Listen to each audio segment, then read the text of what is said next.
Hello everyone, मैं मनीष कुमार सिंह आपका स्वागत करता हूं अपने यूट्यूब चैनल क्लास लिवलिप।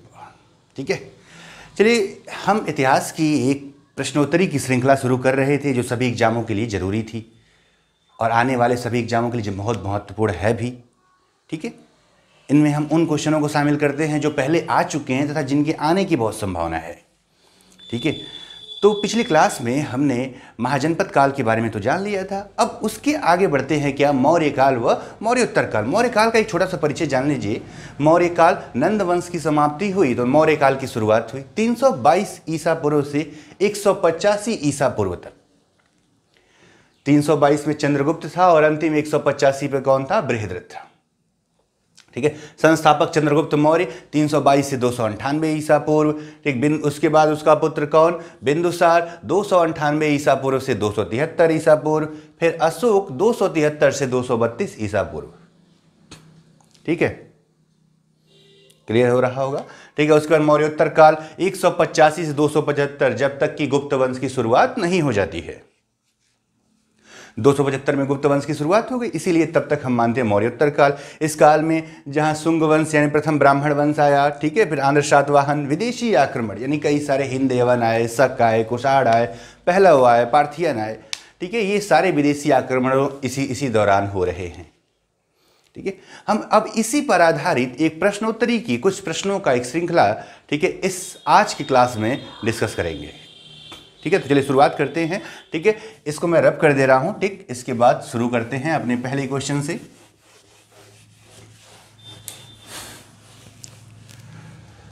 पहला क्वेश्चन है, ठीक है, सुना होगा आपका कि किसका नाम यानी कौन सा शासक देवनाम प्रिय के नाम से जाना जाता था। क्वेश्चन क्या है? कौन सा शासक, क्वेश्चन क्या है? ठीक है, कौन सा शासक देवनाम प्रिय के नाम से जाना जाता था।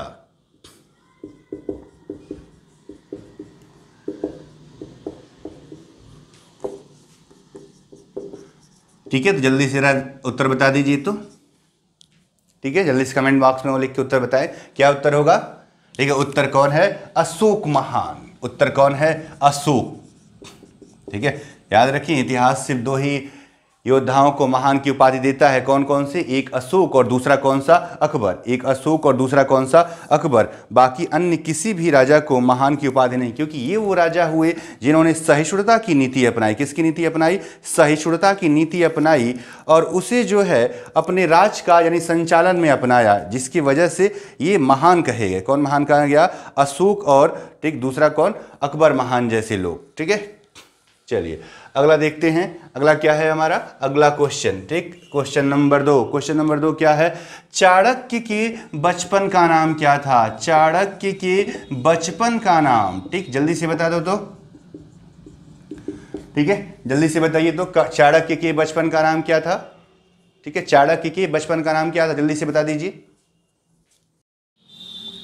ठीक है, चाणक्य के बचपन का नाम, चाणक्य के बचपन का नाम बता दीजिए तो क्या है, जल्दी से बताएं, क्या होगा?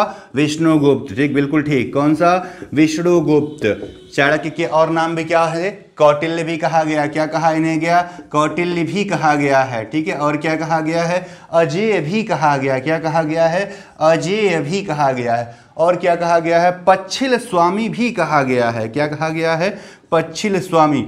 ये सारे उपनाम किसके हैं? चाणक्य के हैं। चाणक्य जिन्होंने अर्थशास्त्र की क्या की थी? रचना किया था। किसकी रचना किया था? अर्थशास्त्र की रचना किया था। चलिए अगला क्वेश्चन देखा जाए। ठीक है, ओके ना? ठीक है, नेक्स्ट क्वेश्चन क्या कह रहा है? नेक्स्ट क्वेश्चन कह रहा है कि सांची का स्तूप कहां पर स्थित है? कौन सा स्तूप? सांची का स्तूप। सांची का, ठीक है, क्वेश्चन क्या है? सांची का स्तूप कहां पर स्थित है? ठीक है, कहां पर स्थित है? ठीक, तो बताइए जल्दी से तो, सांची का स्तूप किसने बनवाया था? अशोक ने बनवाया। बनवाया किसने? अशोक ने बनवाया था। किसने? अशोक ने। कहां पर स्थित है? ठीक है, मध्य प्रदेश में। कहां पर? मध्य प्रदेश में। कहां पर? मध्य प्रदेश में। तो यहीं अभी जान लिए। एक और स्तूप भी है मध्य प्रदेश में। कौन सा? भरहुत स्तूप, सतना में पड़ता है ना। ठीक है, भरहुत स्तूप। ठीक, अशोक के द्वारा बनवाया गया एक और स्तूप कौन सा है? भरौत स्तूप। वैसे उसने एक और स्तूप भी बनवाया था, अमरावती, जो कि आंध्र प्रदेश की तरफ पड़ता है। ठीक है, चलिए खरी बात रही। सांची का स्तूप कहाँ पर स्थित है? मध्य प्रदेश में स्थित है। नेक्स्ट क्वेश्चन क्या दिया जाए? नेक्स्ट क्वेश्चन क्या है? अशोक को बौद्ध धर्म में किसने दीक्षित किया था? ठीक है, आपको याद होगा 261 ईसा पूर्व में। ठीक है, क्वेश्चन पहले लिख लेते हैं फिर आगे बात करते हैं। अशोक को बौद्ध धर्म में किसने दीक्षित किया था? किसने दीक्षित किया था? क्वेश्चन क्या था? बौद्ध धर्म में अशोक को किसने दीक्षित किया था? ठीक है, एक तो आपको पता होगा 261 ईसा पूर्व में अशोक ने कलिंग युद्ध लड़ा, जिसमें लाखों लोग मारे गए, जिससे अशोक का हृदय द्रवित हो गया। उसके बाद अशोक ने बौद्ध धर्म अपनाने का विचार किया और हिंसा त्याग दिया। ठीक है, तो अपने बड़े भाई सुसीम के पुत्र निग्रोध का प्रवचन सुनकर, किसका प्रवचन सुनकर? निग्रोध का प्रवचन सुनकर, ठीक, महान गुरु मोगलीपुत्र तिस्स के प्रभाव में आकर, मोगलीपुत्र तिस्स बौद्ध गुरु थे ना, मोगलीपुत्र तिस्स के प्रभाव में आकर, किसके प्रभाव में आकर? मोगलीपुत्र तिस्स के प्रभाव में आकर, ठीक है, किसके द्वारा दीक्षित हो गया? बौद्ध गुरु उपगुप्त द्वारा। किसके द्वारा? तो हमारे क्वेश्चन का जवाब मिल गया। किसके द्वारा दीक्षित हुआ था? उपगुप्त द्वारा दीक्षित किया गया था। ठीक है, तो क्वेश्चन क्या था हमारा कि अशोक को बौद्ध धर्म में किसने दीक्षित किया था? तो हमने जाना कलिंग युद्ध के बाद जो है अपने बड़े भाई सुसीम के पुत्र निग्रोध का प्रवचन सुनकर मोगली पुत्र तिस्स के प्रभाव में आकर उपगुप्त द्वारा बौद्ध धर्म में दीक्षित हो गया था। ठीक है, ओके, ठीक, नेक्स्ट क्वेश्चन। ठीक, चलिए अगले क्वेश्चन की तरफ बढ़ते हैं। अगले क्वेश्चन की तरफ बढ़ते हैं। अगला क्वेश्चन क्या कहता है? अगला क्वेश्चन, ठीक है, बहुत महत्वपूर्ण, ठीक, मेगास्थनीज की पुस्तक का नाम बताइए। मेगास्थनीज की पुस्तक का नाम बताइए। मेगास्थनीज की पुस्तक का नाम। ठीक है, अब जरा मेगास्थनीज के बारे में बताइए। तो मेगास्थनीज सेल्यूकस के दरबार का एक राजदूत था, जो किसके दरबार में आया था? चंद्रगुप्त में। तो पहले जान लिया जाए कहां से आया था, किसके दरबार से? सेल्यूकस के दरबार से। ठीक है, पहला पॉइंट तो यही जाना, आया कहां से था? सेल्यूकस के दरबार से। कब आया था? 304 ईसा पूर्व में। कब? 304 ईसा पूर्व में। कहां आया था? ठीक है, मगध आया था। कहां आया था? मगध आया था। वापस कब गया था? 5 साल बाद। ठीक है, 5 साल बाद 299 ईसा पूर्व में वापस गया। वापस कब गया? 299 ईसा पूर्व में। ओके है ना? ठीक है, अब इन 5 सालों में उसने एक मौर्य साम्राज्य को बारीकी से समझा और उसी पर एक पुस्तक लिखी। तो पुस्तक का नाम, तो हमारे क्वेश्चन का जवाब क्या मिल गया? पुस्तक। पुस्तक कौन सी थी उसकी? इंडिका थी। क्या है? इंडिका। ठीक है, मेगास्थनीज ने एक चंद्रगुप्त मौर्य के शासन के बारे में उल्लेख किया अपनी पुस्तक, किसमें? इंडिका में। इंडिका में ही, ठीक है, भारतीय समाज को 7 भागों में बांटा गया है। कितने भागों में? 7 भागों में। ठीक, कई बार सवाल पूछा है कि वो कौन सी पुस्तक है या कौन सा विदेशी यात्री था या क्या राजदूत था जिसने भारतीय समाज को 7 भागों में बांटा था। तो वो कौन था? ठीक है, मेगास्थनीज, जिसकी पुस्तक का नाम क्या थी? इंडिका। क्या नाम थी? इंडिका। ठीक है, चलिए अगला क्वेश्चन की तरफ बढ़ा जाए। नेक्स्ट क्वेश्चन, ठीक है, जल्दी से इसे रिवाइंड करते रहें। ठीक है, जवाब भी देते रहिए कमेंट बॉक्स में, ठीक, जिससे मुझे पता चलता रहे। ठीक, क्वेश्चन क्या है? क्वेश्चन है शासन का सप्तांग। शासन का सप्तांग किसने प्रतिपादित किया था? ठीक है, शासन का सप्तांग किसने प्रतिपादित किया था? तो उत्तर क्या होगा? कौटिल्य यानी कि चाणक्य ने। किसने? चाणक्य ने। चाणक्य ने एक राजा के यानी एक राज्य में एक शासन के 7 सप्तांग बताए। जरा जल्दी से जरा देख लेते हैं क्या हो सकता है। राजा हो सकता है 1 नंबर पर। ठीक है भाई, राजा ही स्वामी है, राजा यानी स्वामी। 2 नंबर पर क्या देख लेते हैं? अमात्य देख लेते हैं। अमात्य यानी कि मंत्री जो है। ठीक, 3 नंबर पर क्या हो सकता है? जनपद हो सकता है। ठीक है, 4 नंबर पर क्या हो सकता है? दुर्ग हो सकता है। ठीक है, 5 नंबर पर क्या हो सकता है? दंड हो सकता है। ठीक, 6 नंबर पर क्या हो सकता है? 1 2 3 4 5, ठीक है, अमात्य हो गया। 6 नंबर पर कोष, ठीक, 6 नंबर पर क्या हो सकता है? कोष, ठीक है, राजकोष, ठीक है। 7 नंबर पर क्या होगा? मित्र, ठीक है। तो ये हैं शासन के सप्तांग, यानी कि शासन को चलाने के लिए 7 अंगों की आवश्यकता है, जो कि राजा, अमात्य, जनपद, दुर्ग, दंड, कोष, मित्र। आज भी ये प्रासंगिक है, ठीक है, आज भी ये पूर्ण रूप से क्या है? प्रासंगिक है, ठीक। तो ये रहा हमारा क्या? अगले क्वेश्चन का जवाब, शासन का सप्तांग, ठीक। चलिए अगला देख लेते हैं। अगला क्वेश्चन क्या कह रहा है भाई? अगला कह रहा है कि अशोक की माता जी का नाम क्या था, ठीक है। तो बताइए जल्दी से, जब तक मैं क्वेश्चन लिख रहा हूं जल्दी से आप बता दो, ठीक। अशोक के माता का नाम, अशोक की माता का नाम, ठीक है, बता दिए तो क्या होगा? ठीक है, सुभद्रांगी, ठीक है। क्या नाम था? सुभद्रांगी, ठीक है, जिसे बौद्ध धर्म में क्या कहते हैं? धर्मा भी कहते हैं। क्या कहते हैं? धर्मा भी कहते हैं। तो अशोक की माता का नाम क्या था? सुभद्रांगी, जो एक ब्राह्मण युवती थी। कौन थी? सुभद्रांगी, ठीक है। बिंदुसार की पत्नी कौन? सुभद्रांगी, ठीक है, जिनका दूसरा नाम हमें क्या मिलता है? धर्मा मिलता है। क्या मिलता है? धर्मा मिलता है, ठीक है। चलिए अगला क्वेश्चन देखते हैं, ठीक है, इसे रब कर रहा हूं। नेक्स्ट क्वेश्चन बताइए जल्दी से उत्तर। मुद्रा राक्षस के रचयिता कौन है? ठीक है, क्वेश्चन क्या है? मुद्रा राक्षस, मुद्रा राक्षस के रचनाकार या रचयिता, ठीक है, ठीक, के रचनाकार कौन है? जरा जल्दी से बता दो तो, ठीक है, पता ही होगा कौन? विशाख दत्त, विशाख दत्त। कौन? विशाख दत्त, ठीक है। मुद्रा राक्षस में कौटिल्य की कूटनीतियों का वर्णन किया गया है, जिसे किसने लिखा था? विशाख दत्त ने लिखा था। किसने? विशाख दत्त ने लिखा था, ठीक, मुद्रा राक्षस, ठीक। चलिए अगला पॉइंट, अगला पॉइंट क्या है? अर्थशास्त्र में कितने अधिकरण हैं? ठीक है, क्वेश्चन क्या था हमारा? क्वेश्चन है अर्थशास्त्र में कितने अधिकरण हैं? अर्थशास्त्र में कितने अधिकरण हैं? अधिकरण हैं। तो पहले आप जानते रहिए, अर्थशास्त्र राजनीति से संबंधित पुस्तक है, प्रशासन से संबंधित पुस्तक है, आर्थिक गतिविधि नहीं। किससे? राजनीति व प्रशासन से संबंधित। किससे संबंधित है? राजनीति व प्रशासन से। राजनीति व प्रशासन से संबंधित पुस्तक है कौन सी? अर्थशास्त्र है, ठीक है, ओके ना। एक राजनीति व अर्थशास्त्र से संबंधित पुस्तक है कौन सी? ठीक है, अर्थशास्त्र। ठीक, किसने लिखा था? ये भी आपको पता होगा, कौटिल्य ने लिखा था। किसने? कौटिल्य ने। ठीक, अब आपने सवाल पर आते कितने अधिकरण, तो जानिएगा 180 प्रकरण, 180 प्रकरण, 4000 श्लोक, 4000 श्लोक। और अपने क्वेश्चन का जवाब क्या मिल गया? 15 अधिकरण। तो अधिकरणों की संख्या कितनी है?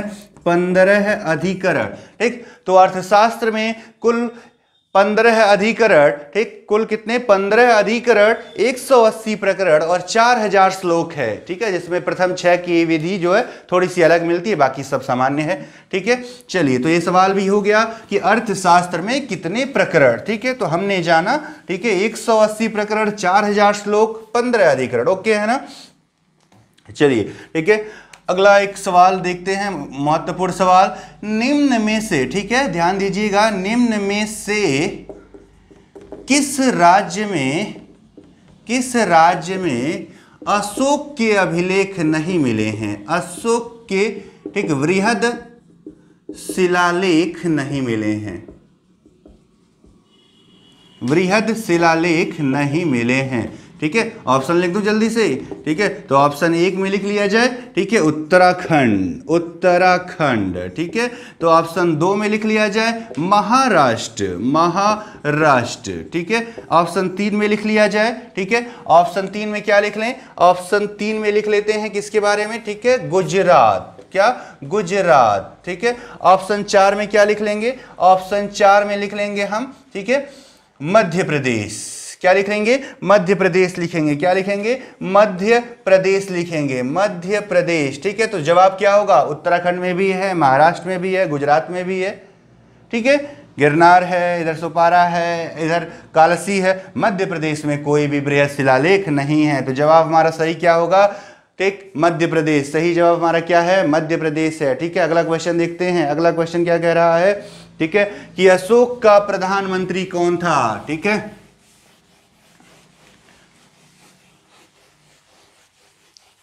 अशोक का प्रधानमंत्री, अशोक का प्रधानमंत्री, ठीक, अशोक का प्रधानमंत्री यानी कि पीएम लिख देता हूं, समझ जाइएगा।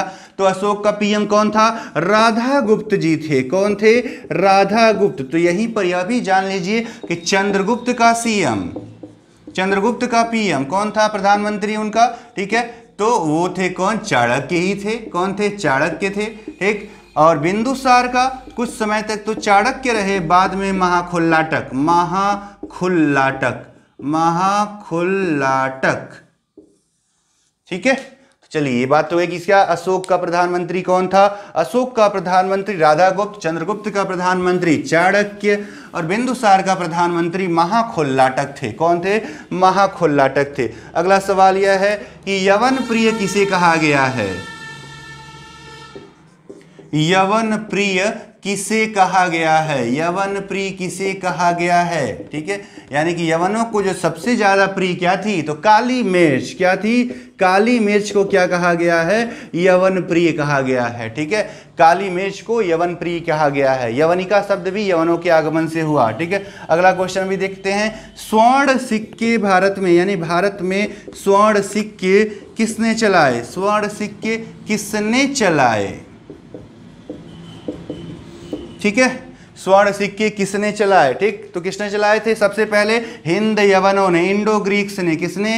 हिंद यवनों ने। सबसे पहले कौन चलाया? हिंद यवनों ने। सबसे अच्छी क्वालिटी का किसने चलाया था? कनिष्क ने। उच्च गुणवत्ता, ठीक है, उच्च गुणवत्ता वाला। ठीक है, उच्च गुणवत्ता वाला। ठीक है, और सबसे ज्यादा किसने चलाया था? तो गुप्त साम्राज्य में। किसने? गुप्तों में, गुप्त, गुप्त शासक। ठीक है, तो सबसे पहले हिंद यवनों ने चलाया, कनिष्क ने सबसे अच्छी क्वालिटी का चलाया। ठीक है, और सबसे ज्यादा गुप्तों ने चलाया था। क्या? ठीक है, चलिए यहां यह भी जान लें कि शीशे के सिक्के सबसे पहले किसने चलाए थे?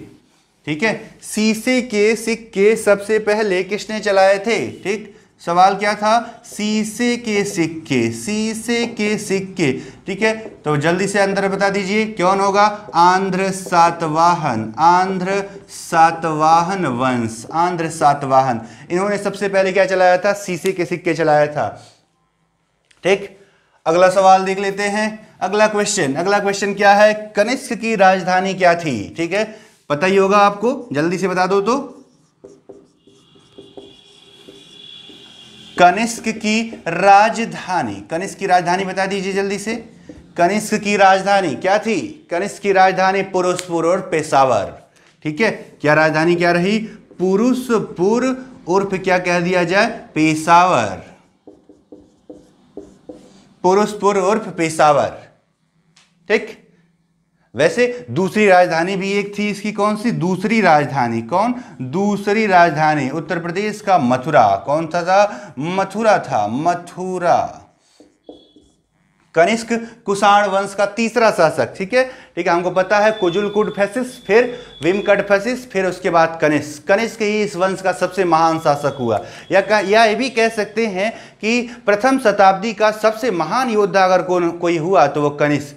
कनिष्क भारत का एकमात्र ऐसा योद्धा हुआ जिसने संपूर्ण रेशम मार्ग पर कब्जा कर लिया था। ठीक है, कनिष्क की महानता इस बात से भी है, ठीक है, कि उसने संपूर्ण रेशम मार्ग पर क्या कर लिया था? कब्जा। यानी इसी समय भारत में व्यापार की क्या हुई थी? उन्नति हुई थी। किसके समय में? कुषाणों के समय। कुषाणों ने सांस्कृतिक और धार्मिक तौर पर भी आगे कार्य किया। ठीक, कनिष्क ने स्वयं चौथी बौद्ध संगीति का आयोजन करवाया था कश्मीर के कुंडलवन में, आपको पता ही होगा। ठीक है, कनिष्क के दरबार में ही चरक, नागार्जुन, कौन कौन रहता था जरा बता दे तो। कनिष्क के दरबार में कौन कौन रहता था? ठीक है, एक चरक, ठीक है, नागार्जुन,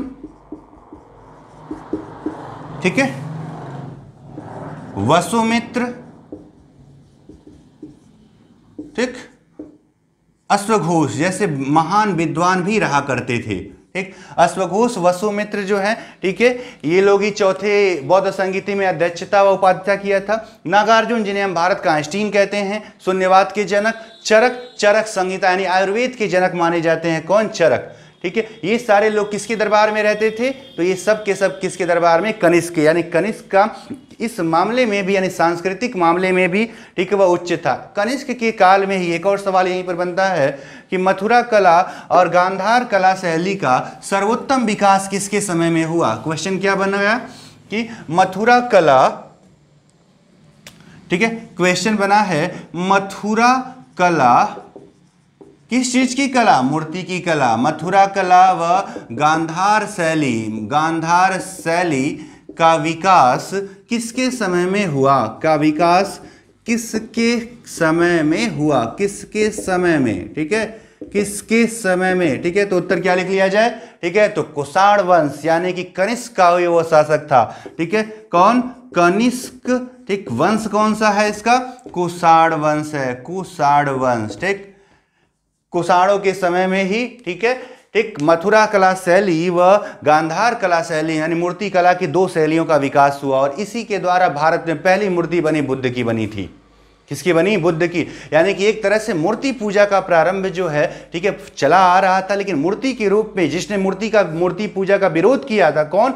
स्वयं बुद्ध ने। उसी की मूर्ति सबसे पहली बनी भारत में, ठीक है। यही तो देखिए भारत की विविधता है कि जिसने विरोध किया कि मूर्ति पूजा नहीं होना चाहिए, और भारत में जब किसी की मूर्ति बनी तो पहला व्यक्ति कौन हुआ? स्वयं वह बुद्ध हुए, ठीक। किसके समय बना था? कुषाणों के समय में, कनिष्क के समय में मथुरा और गांधार कला शैली का विकास हुआ था, ठीक है। चलिए अगला सवाल देख लेते हैं, ठीक है। अगला सवाल क्या कह रहा है? अगला सवाल कहता है, अगला सवाल ये कहता है कि किसके बारे में कहा गया है? किसके बारे में, ठीक है, किसके बारे में कहा गया है? किसके बारे में कहा गया है कि उसके घोड़े तीनों समुद्र का पानी पीते हैं? उसके घोड़े तीनों समुद्र का पानी पीते हैं, समुद्र का पानी पीते हैं, ठीक है, ठीक। जरा बता दीजिए तो किसके बारे में कहा गया था? ठीक है, तो ये कहा गया है किसके बारे में? गौतमी पुत्र सातकर्णी के बारे में। किसके बारे में? गौतमी पुत्र सातकर्णी, गौतमी पुत्र सातकर्णी के बारे में कहा गया है कि उसके पुत्र के घोड़े, उसकी माँ किसने? गौतमी ने नासिक प्रशस्ति में, किसमें? नासिक प्रशस्ति में लिखवाया है ये कि उसके बेटे के घोड़े तीनों समुद्र का पानी पीते हैं, ठीक है। तो अगला सवाल भी देख लेते हैं, किससे अद्वितीय ब्राह्मण कहा गया है? किससे अद्वितीय ब्राह्मण कहा गया? तो सातकर्णी प्रथम को कहा गया है। किसको? सातकर्णी प्रथम को। सवाल लिख नहीं रहे, ठीक है, आप समझ लीजिएगा, ठीक है। किससे अद्वितीय ब्राह्मण कहा गया? तो सातकर्णी प्रथम को कहा गया। अगला सवाल क्या है? जूनागढ़ अभिलेख, जूनागढ़ अभिलेख किसने लिखवाया था? ठीक है, तो शक शासक रुद्रदामन ने। किसने? शक शासक रुद्रदामन ने। जूनागढ़ अभिलेख किसका है? शक शासक रुद्रदामन का। रुद्रदामन शक शासक रुद्रदामन 150 ईसा पूर्व, ठीक है, ध्यान दीजिएगा। शक शासक रुद्रदामन ने जूनागढ़ अभिलेख, संस्कृत में लिखा गया भारत का पहला अभिलेख, ठीक है, संस्कृत में लिखा गया पहला अभिलेख, संस्कृत में लिखा गया पहला अभिलेख, संस्कृत में लिखा गया पहला अभिलेख, पहला अभिलेख, ठीक है, कौन सा है? वो है हमारा कौन सा? जूनागढ़ अभिलेख। जूनागढ़ अभिलेख में किसका उल्लेख किया गया? सुदर्शन झील का उल्लेख किया गया। किसका? सुदर्शन झील का उल्लेख किसका किया गया है? सुदर्शन झील। गिरनार पर्वत के पास सुदर्शन झील का निर्माण, ठीक, सुदर्शन झील निर्माण किसने कराया था? निर्माण किसने कराया था? ठीक है, तो चंद्रगुप्त ने। किसने? चंद्रगुप्त मौर्य के समय में हुआ था। किसके समय में? चंद्रगुप्त मौर्य के समय में, ठीक है, ठीक। अशोक ने यहां से एक नहर निकाली, सिंचाई के लिए नहर किसने निकाला? अशोक ने निकाला। और रुद्रदामन लिखता है कि मैं इस नहर का पुनरुद्धार करवा रहा हूं जनता से बिना एक भी पैसा लिए हुए, यानी कि अपने अच्छे कार्यों की बड़ाई कर रहा है। किसमें? जूनागढ़ अभिलेख में करता है। कौन? रुद्रदामन। कौन सा शासक था? शक वंश का शासन था। ठीक है, कौन सा शासन था? शक शासक था। कौन? रुद्रदामन। ठीक, चलिए एक सवाल और कर लेते हैं, एक क्वेश्चन और। अगला क्वेश्चन क्या है हमारा? अगला क्वेश्चन है कि सारनाथ स्तंभ में, जो अशोक स्तंभ है, सारनाथ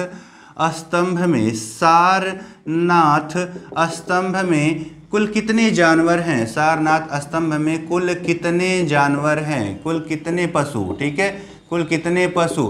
ठीक है, कितने पशु हैं? तो 4 हैं। कौन कौन से हैं? ठीक है, एक तो सिंह है यानी कि शेर है, दूसरा क्या है? अश्व है यानी कि घोड़ा है, तीसरा क्या है? गज है यानी कि हाथी है, चौथा क्या है? वृषभ यानी कि क्या है? बैल है। ठीक है, आपने अशोक स्तंभ नोटों पर भी बना होता है, देखे होंगे। ठीक है, अशोक स्तंभ जो कि भारत का राज चिन्ह है, ऊपर 3 शेर अपना पीठ सटाए हुए बैठे हुए हैं। ठीक है, नीचे, ठीक है, नीचे पट्टी पर बाकी देवता बने हुए, बीच में एक गोल चक्री है जिसमें 24 तीलियां, जिसे हम अशोक चक्र कहते हैं, जो हमारे भारत के झंडे में भी है बीच में। ठीक है, ये कहां पर है? सारनाथ स्तंभ, सारनाथ में। ठीक है, चलिए एक चीज और जान लेते हैं कि किस अभिलेख में, ठीक है ध्यान दीजिएगा, किस अभिलेख में अशोक ने, ठीक, लुम्बिनी के यानी कि बौद्ध के जन्म की धरतीवासियों का, ठीक है, भूमि कर कम कर दिया था? ठीक है, सवाल क्या है? किस अभिलेख में अशोक ने लुम्बिनी का भूमि कर कम कर दिया?